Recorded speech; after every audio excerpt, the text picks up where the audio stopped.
Wakataka te hau ki te uru, wakataka te hau ki te tonga. Kia mā kina ki o te, kia mā taratara ki tai. E hia ki ana te atakura, he tio, he huka, he hauhu, ti hei Māori ora. Kia ora koutou, ko ngā tātou tōku ingoa, and today I'll be analysing and comparing the overrepresentation of both Māori and First Nations of Canada within their respective criminal justice systems. To do this, I'm going to dive into how colonisation has drastically impacted both Indigenous peoples' outcomes. There are a broad range of factors I could consider today, but for the sake of time, I'm solely going to focus on how the education system in both jurisdictions was set up to assimilate both Indigenous cultures to a Western way of living. So, why education? Western education systems were set up by Europeans as a form of assimilating Indigenous peoples into their way of living. This created a cultural dislocation amongst Indigenous peoples and is arguably one of the main contributors to the disproportionate criminal justice statistics we see among Indigenous peoples today. Here are some statistics to provide an insight into just how poor the outcomes are for Māori. In 1936, Māori prisoners were 11.1% of the total prison population, and by 1944, that percentage had increased to 26.4%.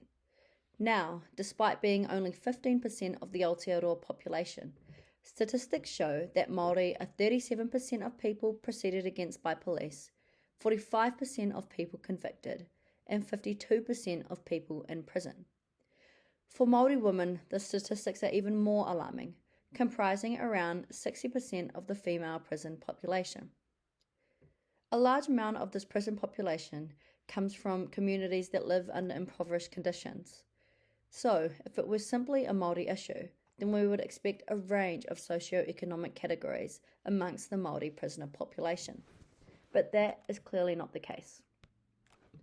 According to Māori researchers, this disparity must be interpreted within the context of colonisation and assimilation, including the imposition of the Western system of common law and the undermining of tikanga. This is evident in the enforcement of the education system by European settlers. In 1816, mission schools were introduced to Aotearoa, and in 1847, the Education Ordinance established church-run boarding schools. These were set up to civilise and convert Māori into a Pākehā worldview, thereby placing less importance on tikanga Māori.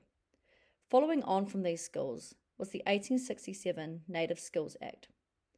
The government at the time believed that the curriculum was placing too much emphasis on religion rather than furthering their goal of assimilating Māori into Pākehā society. They recommended that the curriculum of native schools focus on the use of English. By the late 1870s, many Māori petitioned in favour of European knowledge, as there was widespread perception that this knowledge was responsible for the perceived success of Pākehā and the key to a higher standard of living. Therefore, some Māori leaders of the time accepted the policy of ignoring te reo Māori due to the belief that Pākehā knowledge would further Māori advancement. In 1876, there was a petition by Māori leaders to amend the Native Skills Act so that there should not be a word of Māori allowed to be spoken in the school.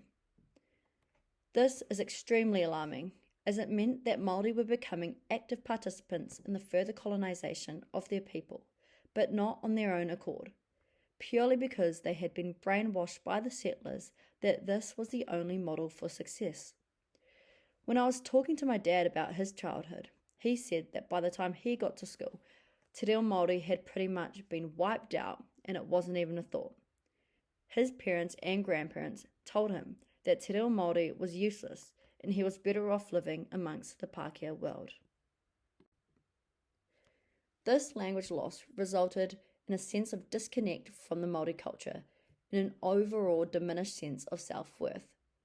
Language is the sustenance of a culture and is one of the most important forms of empowerment. A powerful proverb states, ko te reo te mauri o te mana Māori. The language is the very life principle of Māori mana. Therefore, without language, a sense of belonging is lost. From a criminal justice perspective, Māori with a poor sense of identity are more likely to offend than those with a strong sense of identity. Therefore, it is no wonder that Māori are disproportionately represented in the criminal justice system, as they have endured years of cultural assimilation and language loss. Moving on to Canada. This graph shows the percentage of federally incarcerated Indigenous peoples in Canada compared to non-Indigenous peoples. As of March 31st, 2018, Indigenous inmates represented 28% of the total federal in-custody population, while comprising just 4.3% of the Canadian population. As we can see from the graph, the percentage of the non-Indigenous incarcerated population is decreasing, whereas the Indigenous incarcerated population is steadily increasing. What's even more alarming is that in April 2022, exactly half of the federally incarcerated women were Indigenous. Criminology research indicates that Canada's colonial history continues to negatively impact Indigenous peoples today. The lasting trauma from residential schools and continued marginalisation of Indigenous communities contribute to the offence rates of this group. Residential schools were introduced by government and church officials to civilise and Christianise Indigenous children. More than 150,000 Indigenous children attended residential schools between the 1870s until their closure in the mid-1990s. Children as young as 3 were forced by law to leave their families and to live at these schools, which were designed to, quote, kill the Indian in the child. Residential schools taught Indigenous children to be ashamed of their languages, cultural beliefs, and traditions, and were largely ineffective at providing adequate education. Students had their hair cut short, they were dressed in uniforms, and their days were strictly regimented by timetables. Pictured here is a young Indigenous boy before and after his entrance into the Regina Indian Residential School in Saskatchewan in 1874. The students suffered abuse of all kinds, ranging from emotional, physical, and sexual. Survivors recall countless accounts of abuse, including having needles shoved in their tongues for speaking their native languages. The students also suffered inadequate food and healthcare, poor sanitation, and overcrowding, which ultimately resulted in a shockingly high death toll. Not surprisingly, residential school survivors have been more likely to suffer a variety of mental and physical health problems compared to Indigenous adults who did not attend. Many observers have argued that the sense of worthlessness that was instilled in students by the residential school system has contributed to extremely low self-esteem. This has manifested itself in self-abuse, resulting in high rates of alcoholism and substance abuse, which in turn has led to high rates of offending. Arguably, schools have been the most damaging aspect of the colonisation of Canada's Indigenous peoples, and the impacts are still affecting their lives today. They were intended to diminish cultural traditions, spiritual beliefs, and the language of Indigenous children. The impact of harmful historical events is felt not only by the individual affected, but by their communities also. This helps us understand the ongoing effects that the residential school system has had on the descendants of those affected.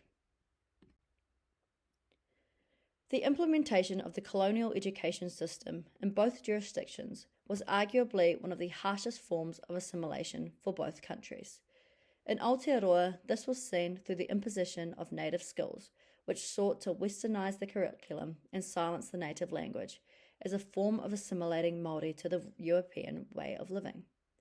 A similar event happened in Canada with the implementation of residential schools.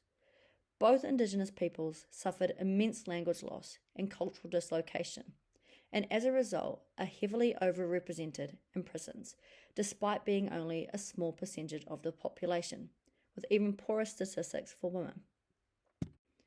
Some final thoughts to summarise what I have spoken about. The overrepresentation of Indigenous peoples in both Aotearoa and Canada within the criminal justice system is a direct consequence of the effects of colonisation and the continued systemic marginalisation. In Aotearoa, the implementation of native schools forced children to speak English and live a Western way of life. and in Canada, the residential school system was not dissimilar.